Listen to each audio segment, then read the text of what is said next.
been sleeping lately? Not good, especially this week with watching this Texas Tech offense. What is keeping you up most? Their explosiveness or their? Yeah, just different formations. They put a lot of stress with their tempo, the unbalanced sets. They go quads empty. They do all kind of different things. So, yeah, and they're so fast with it that's how they get their big plays. So what made you so successful last year playing against that? Well, we weren't successful until about midway through the third quarter, and then we finally calmed down a little bit. But early on, they had us on the ropes. So I thought we ended the game well, but we did not start off very well. The second play of the game, I think, went for a touchdown, so wasn't good. Staying to this, it looked like their quick game got Oklahoma State out of position a little bit. Was that how they took advantage of some? Well, it was quick game, and then again it was tempo, getting lined up, and Oklahoma State wasn't able to line up to their formations, and they were throwing the ball down the field and took some shots and hit on them. So they do a nice job. You obviously haven't had to deal with that in the three teams that you played so far. That's something that I think back to that Baylor game way back when. Is that something you emphasize to your guys? Hey, we got to get the plays in, calls quick and everything. Is that what you do? Yeah, we'll be simple game plan wise. Not a lot of calls, and that's been our recipe the last 4 years with this team so we can get lined up quick. The one thing that helps us is we're not a field and a boundary defense. We can play and line up, and that's the one advantage I think we have playing against tempo teams. And then also we get to go against our offense every day. So, during camp, we don't do as much formation stuff, but at times we could go really fast as well.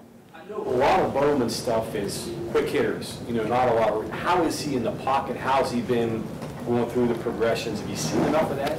No, he doesn't hold the ball long enough to see that. So he's he gets it out quick, does a really good job with it. I think they've only given up 4 sacks on the year, so they're not going to let you hit their quarterback. What can you do to create pressure against a team like that? Well, what we got to do is win up front, and that's easy to say, but it's a lot harder to do when you only have 3 down. This week is probably not going to be a time where you see 4 down, just because of what they do and their personnel groupings. Your defense is one of the best in the country so far in terms of tackles for loss and making plays in the backfield. Why is that? Why are you guys so much more successful in that area as compared to last year?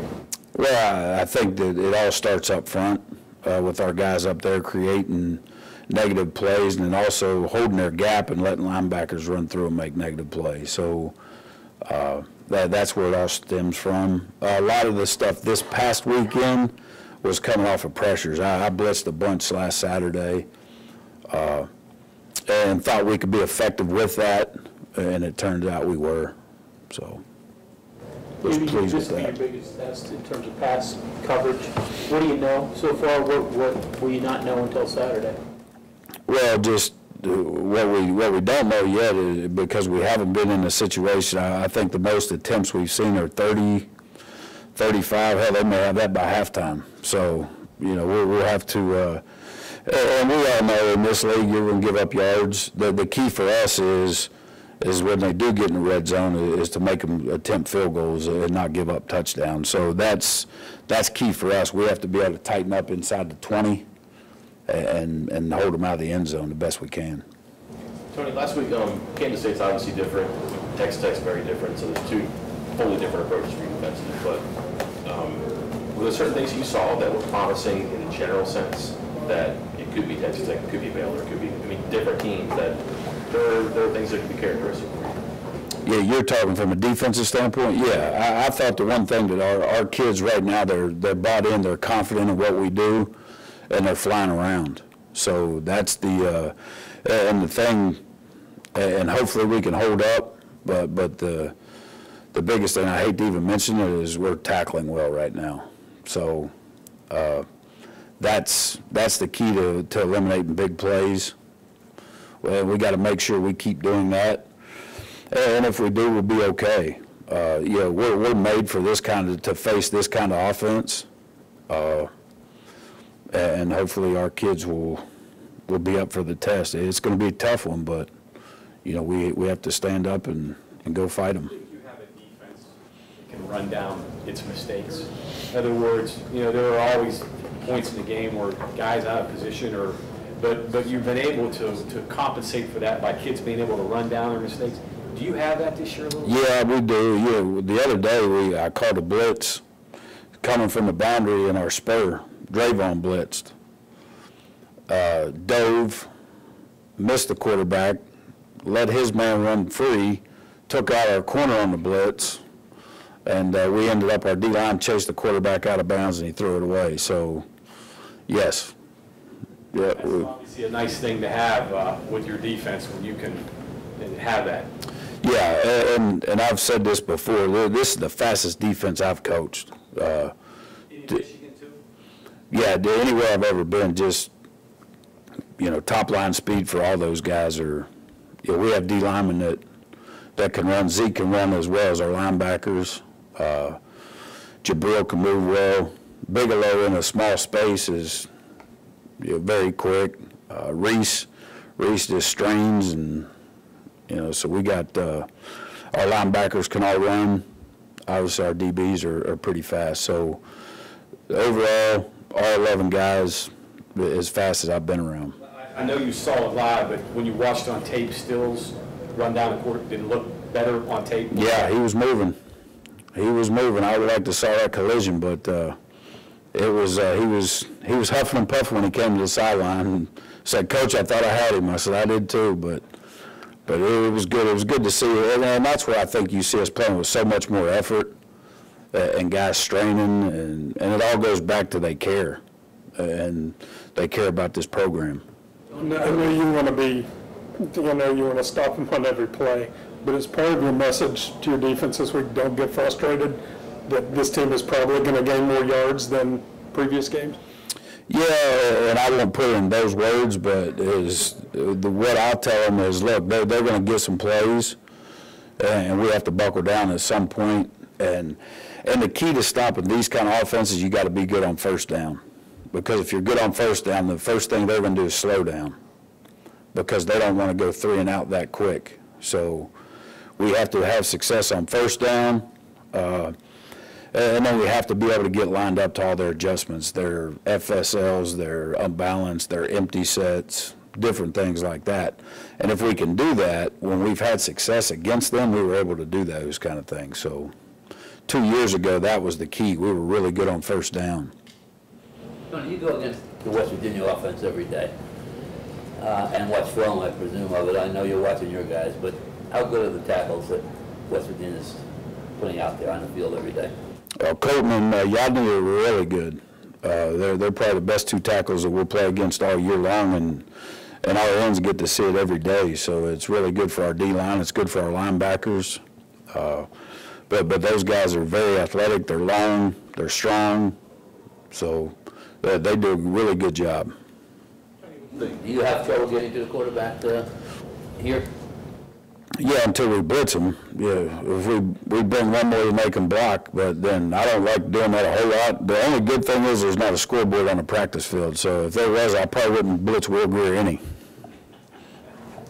Tony, with the test Texas Tech's going to give you guys, particularly in secondary, just curious where you're at with Derek Pitts having made the move over to corner, and just maybe any progress that you've seen. Derek's getting better every week. I wish he could catch, because he'd be leading the country in interceptions right now. So, but he's every week you see something better out of him, and again, he works. He studies a lot of film. He just needs to clean a few things up technique-wise, and just keep getting game experience. So he's going to get tested this week. Their wideouts are good. They're long. They're athletic. But he's going to play. You know, we're going to keep we're rotating 4 corners right now. We'll keep doing that, and we're rotating the 7 D linemen, and we'll keep doing that as well.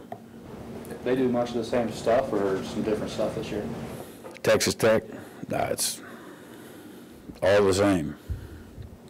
As you mentioned, this is the type of offense this defense was built to go up against, and this is pretty much the first one you're going to see, and you're going to see a lot from here. I mean, are you excited to see how they fare against this type of team? Yeah, I'd like to play K-State every week, but no, it's yeah, I'm excited. I want to get tested. We need to get tested. Right now, really, if you really look and study the games, after halftime, they've kind of been decided almost. Tennessee, we had to play a little longer into the third quarter, and then our offense got rolling. We got a big lead.